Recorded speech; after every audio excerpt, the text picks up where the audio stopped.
Wake up, Toronto. It's 5:19 a.m. on June 4th, 2022, and I'm your host, Suzanna Dutt. We are officially in Pride Month and we'll be kicking off this segment in lieu of celebrating our authentic selves with a conversation with a special guest. So, a little introduction on this person. They are new to the YouTube scene and have taken up the courage to speak about his point of view of what it meant to be gay and growing up in the late 90s and early 2000s. His titled biography is called The Brown Gay Boy Series. So far, there are 6 episodes released, completing the whole season, each looking back at key moments in his life. This journey is worth following and highly relatable for many individuals who felt and still do feel silenced about who they are, whether that be with things like their gender or sexuality. I would like to welcome Kevin Bhawan to the show. Hello, Kevin. How are you doing today? Hey, Susanna. I'm doing really well. I'm super excited to do this project with you. It's been a really long time since I've actually connected with you, so it's nice to play some catch up with you. And yeah, I'm excited and looking forward to what steaming questions you have for me about my Gay Brown Boy series. And I guess we should just get into it. So, on a side note, which I guess I didn't mention earlier, is that Kevin and I have actually met and known each other in high school in Students' Council, which was a pivotal point in his life where a lot of people at that time found it a struggle on how to discuss and be open about being part of the LGBTQ plus community, which was kind of non-existent at that time, and it was mildly encouraged, if anything. Having said that, I've seen some things and heard conversations that we will get into a bit later on. So Kev, why don't we start off with the first question? So you mentioned in your podcast your mannerisms, such as hand gestures and high-pitched voice, be indications of your identity as a gay male. Tell us a little bit more about that. My mannerisms was always sort of criticized, and it was always the way I talked, the way I acted, the way I would use my hands, the way I would express my emotions or feelings. It was always criticized as being a girl. That was always the target, is that, Kevin, you're acting like a girl. So as a young child, I guess for me, those were sort of the indicators that I'm different, that I am not your typical average straight man, whereas my brother never had the same mannerisms as me, and that's how I should have acted. So growing up, that's what was always sort of criticized, even in school as well. So those were my little, I guess at the time, because it was so frowned upon and people were not as accepting. For me, I was like, oh my God, these are such red flags that I'm different, that I am gay. So it was also important to note that you made a separate video letting your viewers know that your journey and the mannerisms you described doesn't necessarily indicate the representation for all gay people. What made you feel the need to clarify this? The reason I made that separate video is because when I said it out loud and I watched that video afterwards, I was like, ugh, I'm putting that in one box. When gay or LGBTQ, however you want to express it, it's such a spectrum. There, you can have someone who does have the same mannerisms as my brother, who identifies as straight, who is also gay, and there's also feminine guys that are also straight. So I didn't want to put that all in one box, and I wanted to make myself clear that those mannerisms don't represent all gays, that there is a huge spectrum, and I didn't want to just put it in one box. So that is why I felt like I needed to really clarify that for everyone.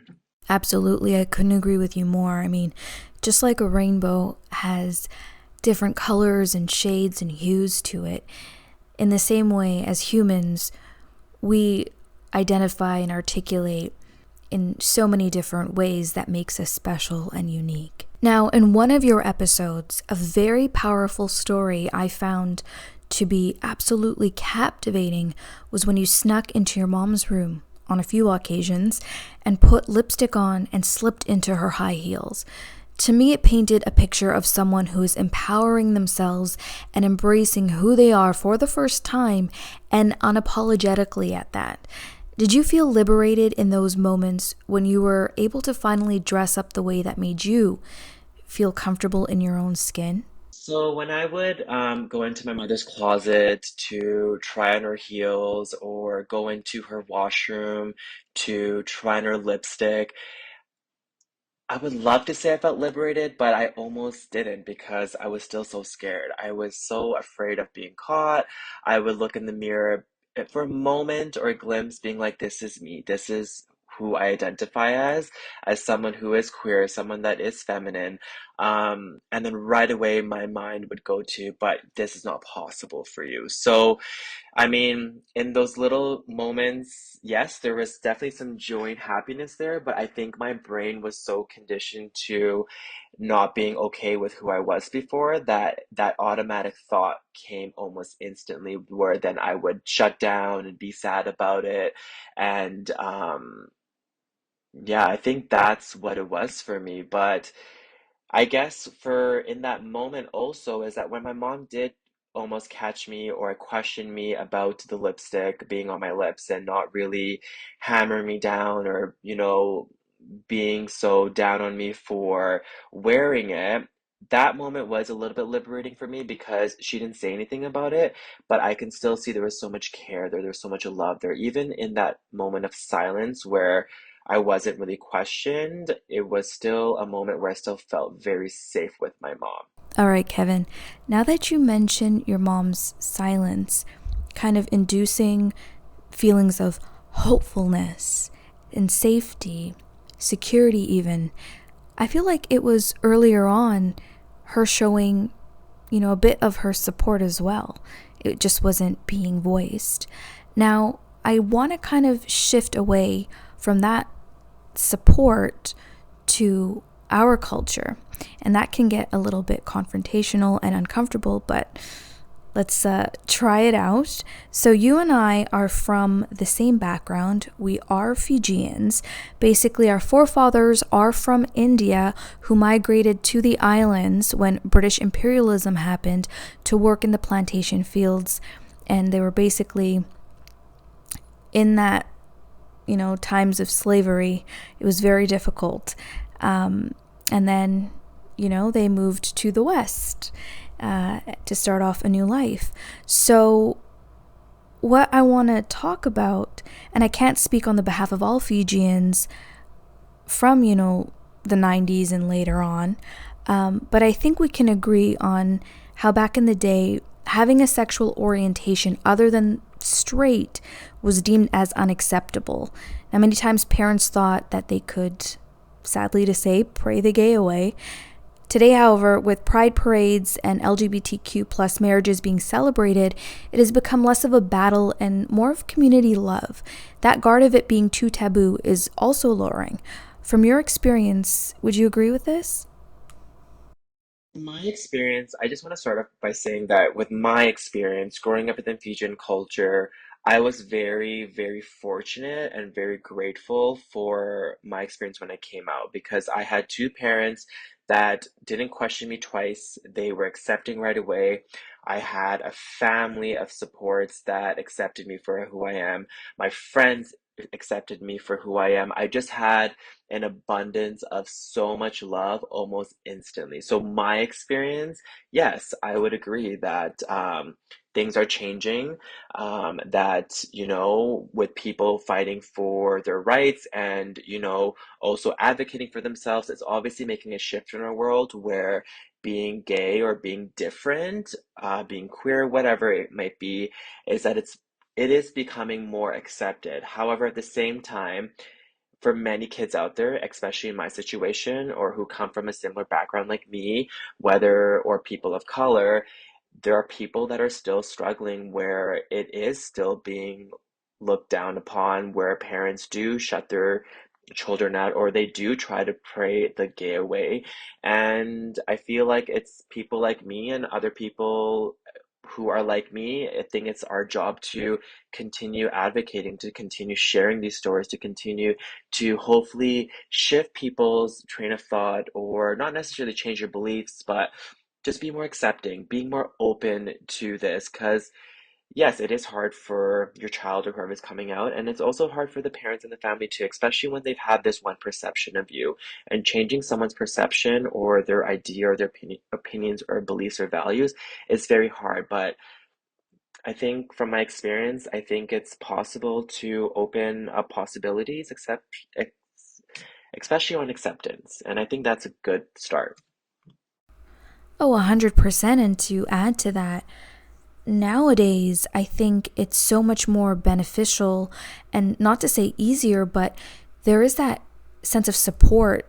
There's special organizations willing to sit down with you and hear your story and encourage you and kind of find ways to help you navigate in your life.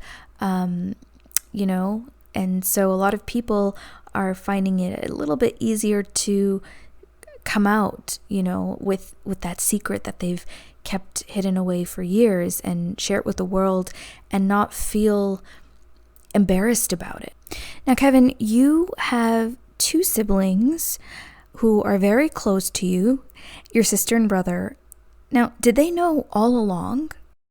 So my sister was actually the first person that I came out to via text. Probably not the best way to come out, but that's how I felt safe and that's what I felt comfortable with. But so I told my sister right away, and her response was pretty funny. She's like, "Oh, that's cool. Like, does that mean you're bi?" And I was like, "No, girl. It means I'm gay. Like, I only like boys." So it was really easy telling her because she's my best friend. So she was the first person I told. And then my brother was actually the second person that I told to, and I think I mentioned this before, but my brother was very accepting. His approach was a lot different than everyone else's, and I think he came more of an understanding of like, I really want to understand you. I really want to understand how you're feeling. Really empathetic, and he was trying to put himself in my shoes to really understand like how hard it was for me to be in the closet, not myself, for 24 years, and how brave it was for me to finally come out and be myself. And he was just excited for me to just live my life and explore this almost new version of myself. So my siblings' reactions were the best. They're my people. I freaking love them so much. And yeah. Oh, that's so beautiful. Nothing like family love. Am I right? So let's rewind, okay, a little bit more. Now, so many people have different feelings towards this time in their life. A lot have buried that experience and never want to unlock it again, while others had the time of their lives at this age. And some people are neutral. They neither give a damn or, it was pretty okay. I'm talking about high school, ladies and gentlemen. And Kevin, this is all about you, okay?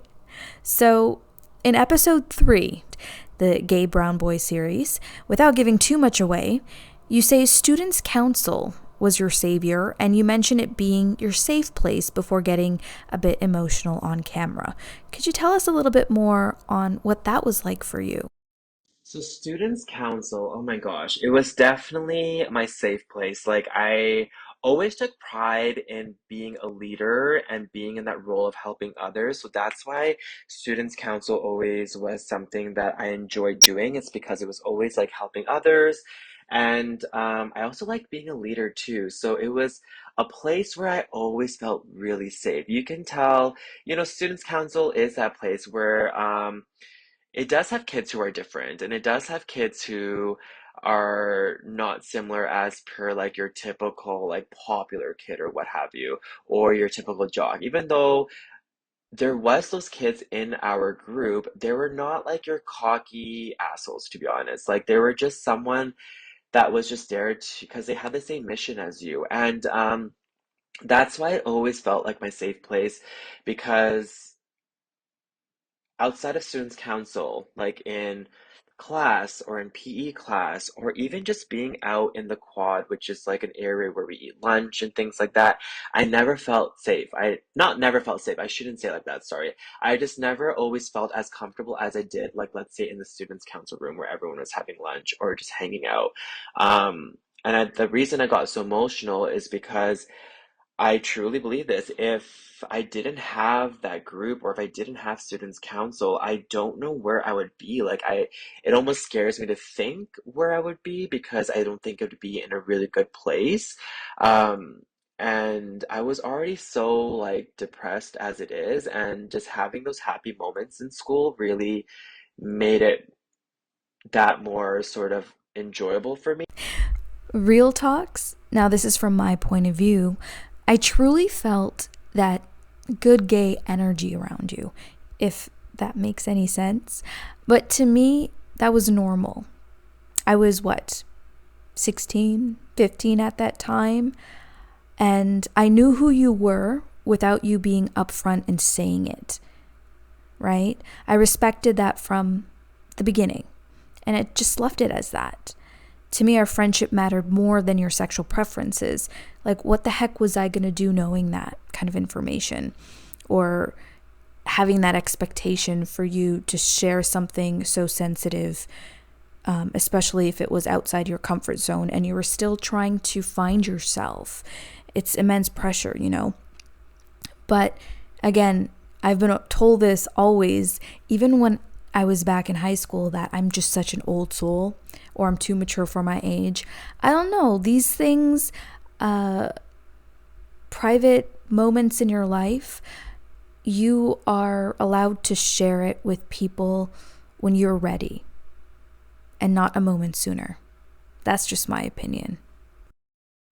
Really, Susanna, was it that obvious that the gay energy was that out there? Like, I always like to joke about that because whenever like people now call me like gay or like, oh, are you gay? I'm like, is it that obvious? Is it really that obvious? But you were one of those people, like I said in my other answer, where I was so comfortable with certain friends without even telling them that I was gay, that you just made me feel safe. You just made me feel that I can be myself without telling you who I am because I knew with you or with my other friends in school that it wouldn't matter.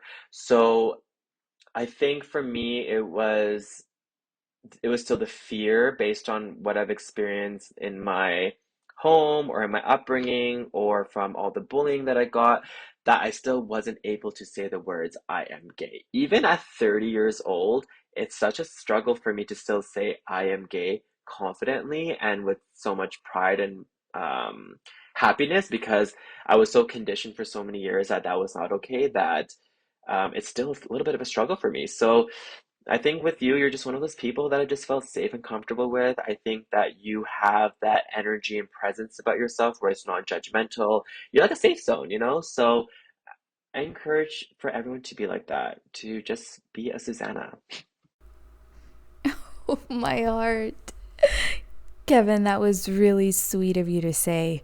In my 30s now, I tend to tear up a little bit more and cry, let into my emotions. I don't know why that is. Hormones, maybe. When people say nice things about me, it just hits home.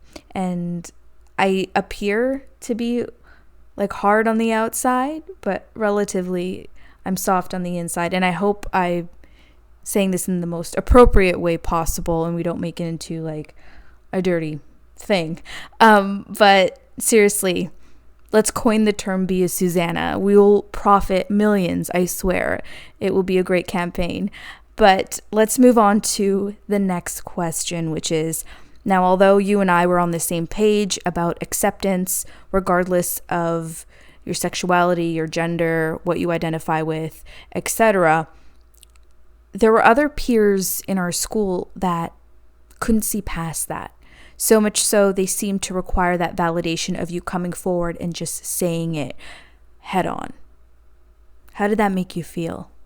So high school for me in general was really tough. I'm 31 years old now, not 31, turning 31, sorry. Out of all my years that I've lived, and to pinpoint the toughest time of my life was definitely my high school years. I do have to say though, I did have special moments in high school. I did have a group of friends that did love me, who cared about me, friends that I am still with today. I've had those people. It's not like I was a complete person on my island, although it did feel like that at times. But I do want to say that, like, not all of it was terrible. Like, there were people there that truly had my back, who truly, truly cared for me and loved me. But at the same time, overall, it was tough. It was tough. It was just so exhausting being someone that you're not every single day. And like being in a place or in a classroom or in PE class or being in the cafeteria where you're gonna have lunch and not being able to be yourself was challenging. And then if you were to act yourself, then all of a sudden it gets shut down by a comment of someone saying like, "Hey, you're so gay," or "You're so acting like a girl," or um just being like, "I heard that you hook up with boys," like false rumors, or like, "I heard that you don't like girls. That's really messed up." Like, hearing that really suppresses everything that you are. And, for kids out there, like, your high school years is such a pivotal moment in your developmental years too. Like, that's the year you're trying to figure out who you are. Those are the years that your brain is developing. And if you're constantly being told those things, you almost start believing them. And your brain then shifts to such negative thinking where you feel so crappy about yourself. And honestly, those are the effects that I still have today as a 30-year-old man. Has it gotten a lot better? Oh, yes, it has. Did I have to go through therapy to figure that out? I did have to do that.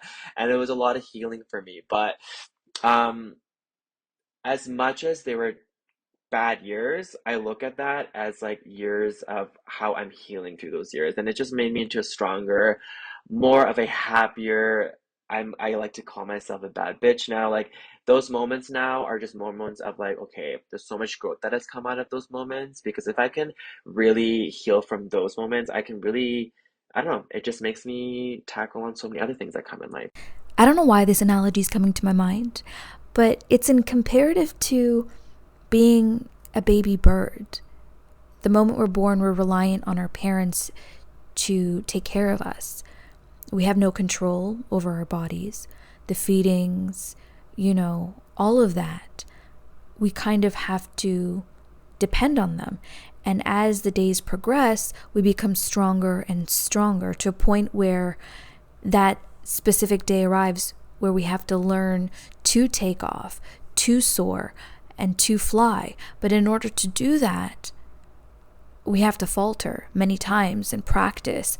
And it's frustrating and emotionally taxing.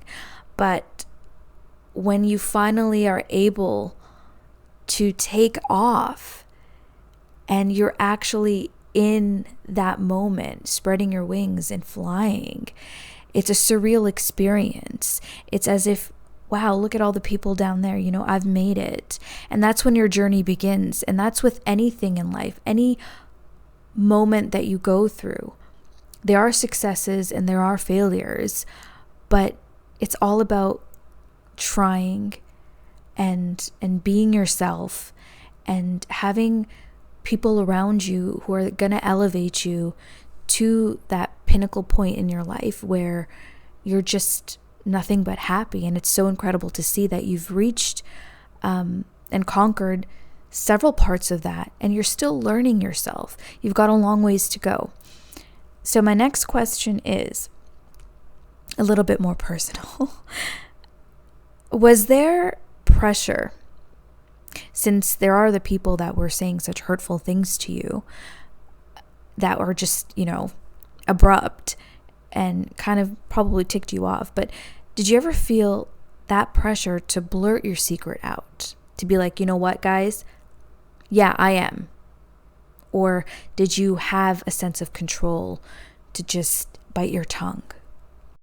I think, like, in high school per se, I never felt any pressure to come out because I wasn't sure myself. Like, as much as I knew I was different and I liked boys, I was really trying my hardest to not make myself gay. Like I was like, no, you need to go experiment with girls. You're gonna have a girlfriend. You need to figure it out. So for me, in the moments of high school in my early 20s, I would say that like there was no pressure to, I guess, blur out my secrets because I was trying myself to like not make myself gay. And of course, that just had to do again with all of the things I experienced as a kid, in high school, my experiences at home, and my culture of always suppressing my feelings of who I am. So definitely bullying played a huge toll in that.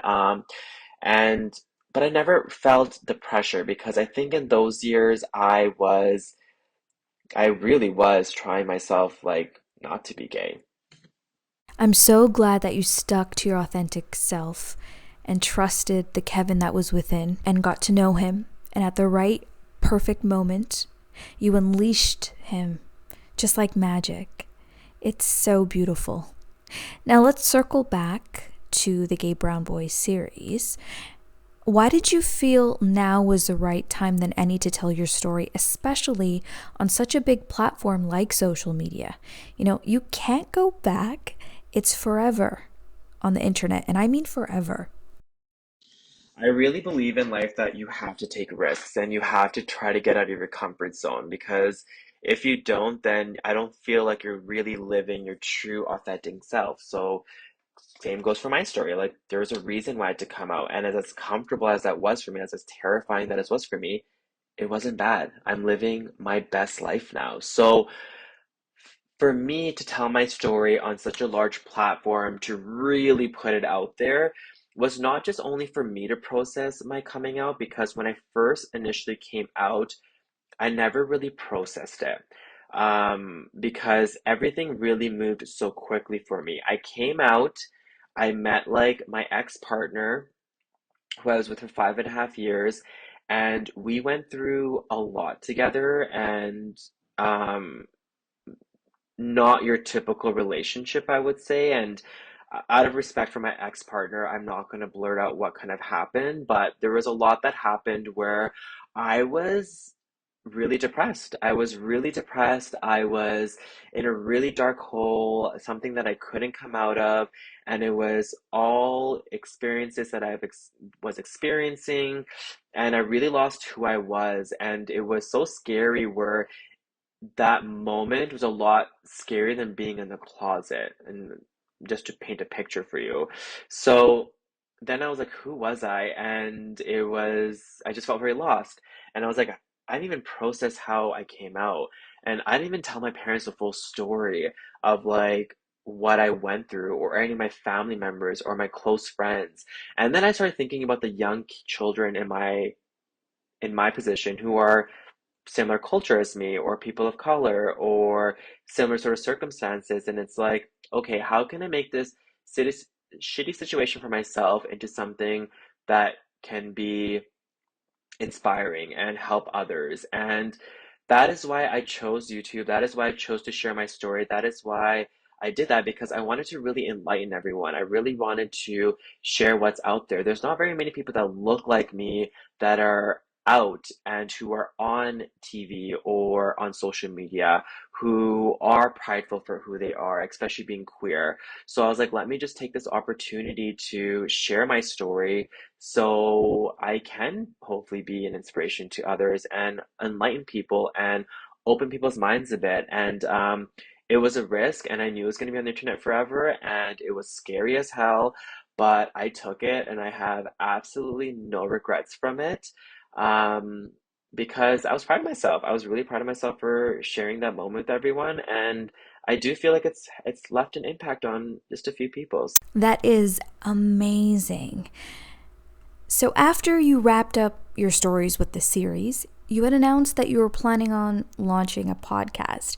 How is that going for you, and what can we expect to hear on those chats? So after the Gay Brown Boy series, like, what should I do next? I wanted to kind of keep this going, and I was like, hey, why not do a podcast? And my original idea of the podcast was to kind of continue it, or just continue to have more conversations around the topic, or just to get to know me a little bit more. But I really wanted to kind of gear towards something that I was something else I was more passionate about. And so I'm a reality TV junkie. I love reality TV. It's my guilty pleasure. I think that I do a really good job in terms of giving my perspective on it. So I was like, let's just do a podcast, which is Spill the Tea with Kevin B on reality TV. So one of my favorite shows is actually Big Brother, and it's a show that I've been trying to also get on. And I was like, you know what? Let's just record podcasts on each episode and kind of spill the tea on it. So I started with it and I finished one season and then I never continued it. And I think a lot of that had to come with, again, it was, I think I got back into my comfort zone. I didn't really get the reaction or the hype that I really hoped it was going to get. And I think that was again, I'm not much of a quitter either, so it frustrated me afterwards of like how I never continued it. And this is just a message for everyone. Don't quit on your dreams. Don't quit on things that you're working on.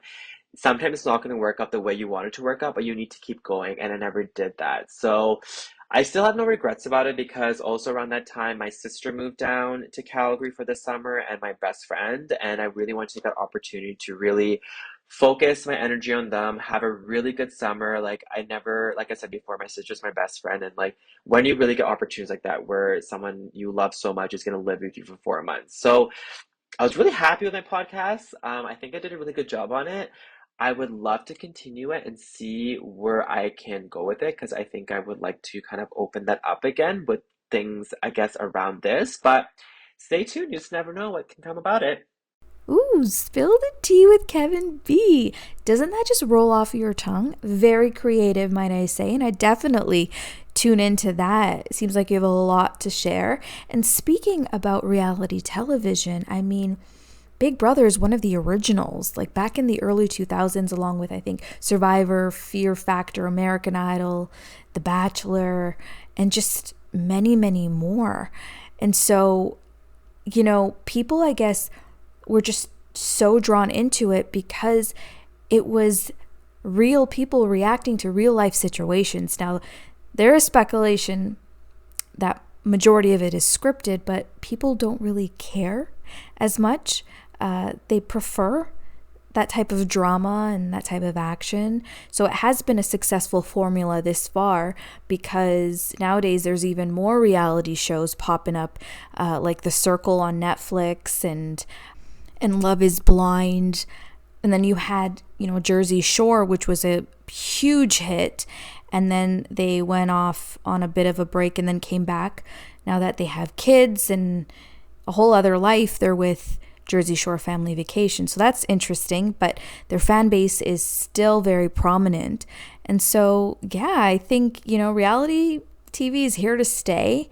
And, MTV would always do the after show with some of these popular series.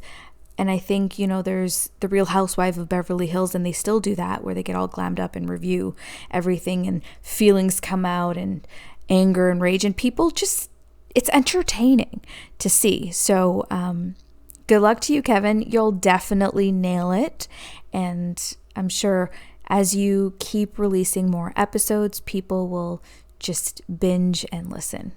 Having said that, for some people, things like quotes or a curated playlist of songs or even meditation can help them overcome all sorts of adversity. What was your outlet, if any, that kept you going to persevere? Actually, I'm one of those people who listens to music that doesn't really necessarily listen to the words, but I listen to the rhythm. So music was like not one of those things that really helped me through it. Reading, oh my gosh, I'm like probably the worst reader. Like I need to start reading more books. Quotes, no, not really. I think I have a lot of resilience and I was also a very quiet and shy kid too. And I think for me, I was really in my thoughts a lot, and I think I just never gave up. So I just kept telling myself, like, okay, like let's just take it day by day. It's really, really hard, but I tried my best to really hang in there.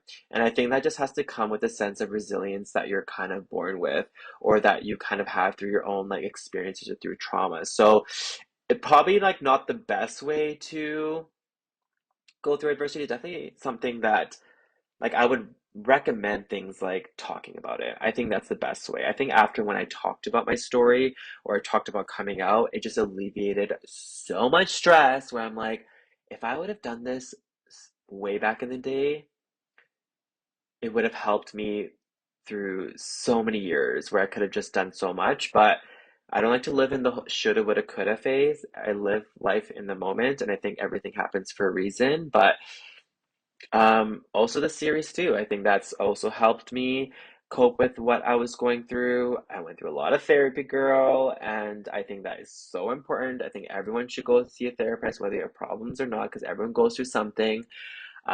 So I guess I don't think that really answers your questions. I think I just had a lot of resilience, I guess. Ooh, music and therapy.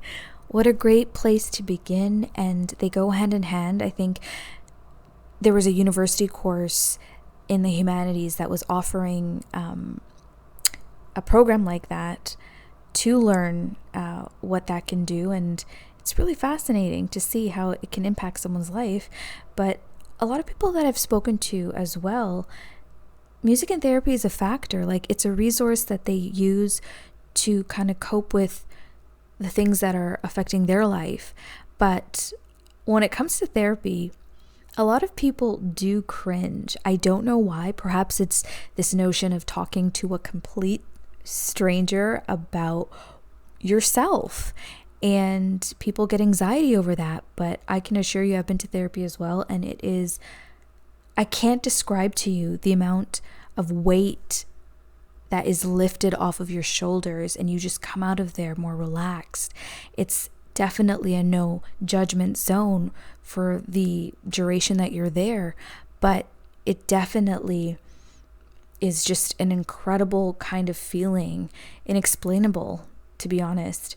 And it's like you look forward to your next session, you know? Look at me ramble on and on. But we're near the end of our show. So, Kevin, is there a message you have for our viewers and to those who are still fearful of expressing who they really are to their loved ones? So my message for my viewers or whoever is listening to this, and if you are in a place where you're questioning who you are or how you're feeling or who you identify as, I want to let you know that there's nothing wrong with you. There is absolutely nothing wrong with you. You are who you are for a reason, and you have a purpose.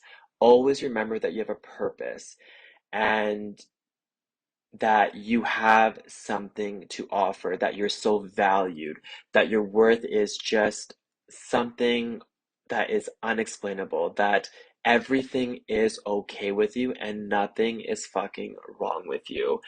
And if you can find someone who you can trust and someone that you feel safe with and someone that you feel comfortable with, I would say talk to them.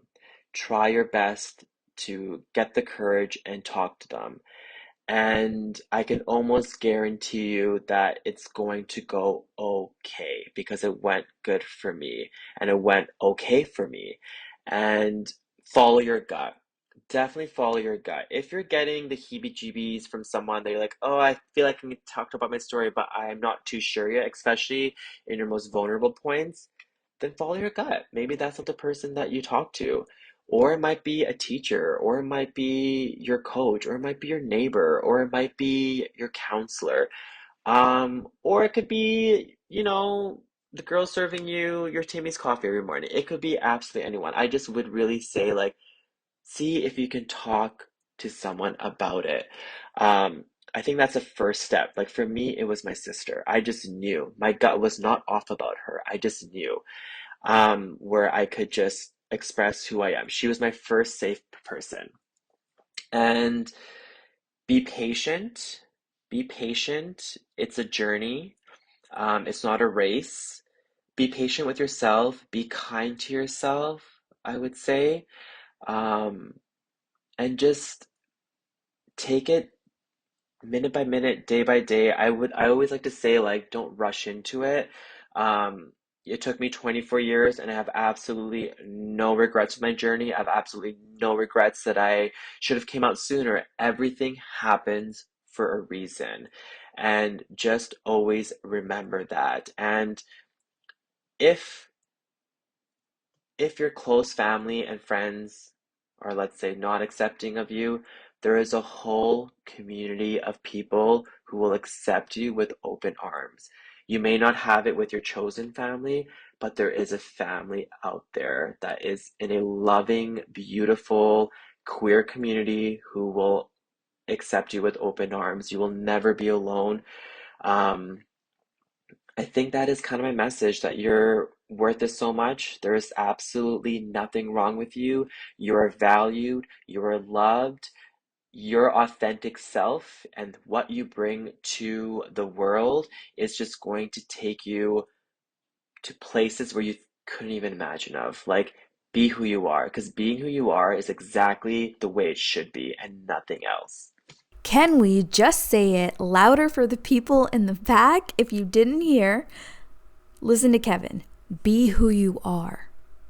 It's that simple. Why do you gotta make it so complicated? Kevin, I can't begin to say how much of a blast I've had talking with you after so many years. It takes a lot of courage to fight your inner demons and be your true authentic self. In a society that we live in today, it's perplexing at times where we are emphasized to go against the crowd, chase and live our dreams, and do it all while being ourselves. But in a world full of filters, retouching, the same old beauty standards still exist. If we are not going against the grain, we're assimilating. Our story needs to change. And it won't unless we do. Forgive me, I went off on a tangent there. Kev, I'm so proud of you for sharing such a personal piece of your life with me and to our viewers. I also wish you so much success in your endeavors as you've pursued a career in social work where you are helping others actually overcome some difficult points in their life. This is so inspiring to see everything just come full circle. I'd love to have you back on the show again and catch up with you and all that's happened in your life. All the best. Well, thanks, Suzanna. I really appreciate you honestly like reaching out to me, putting me on your platform. This was just so much fun to do. And yeah, I just appreciate you thinking of me. It's been really nice catching up with you. Congratulations on being a married woman. You look absolutely beautiful on your wedding day. When I saw like the pictures and the videos of you and your partner, I was like, this is so Susanna, especially with the dances, the dance numbers absolutely got me. So again, congratulations, and just thanks so much for, giving me an opportunity to share my story on your platform. So thanks. Yes, it was such a magical day and lots of tea though to spill on that. So maybe if you invite me on your podcast, I'll be able to share that with you. And that is a wrap to this morning's Wake Up Toronto. Thanks everyone for tuning in. This was a very special broadcast dedicated to Pride Month, and we're so incredibly honored to have Kevin Bhawan on our show to conversate with us and share his story, and hope that it inspires some of you guys out there. If you want to see more of him, why not? I'll have the links to his social media platforms in the description below. You can check out his latest, the Gay Brown Boy series. Get yourself caught up to speed. He is releasing new content soon, so keep a lookout for that. And in the meantime, have an awesome day, you guys. Stay safe. Much love from me to you always. Mwah. Susanna Dutt, out.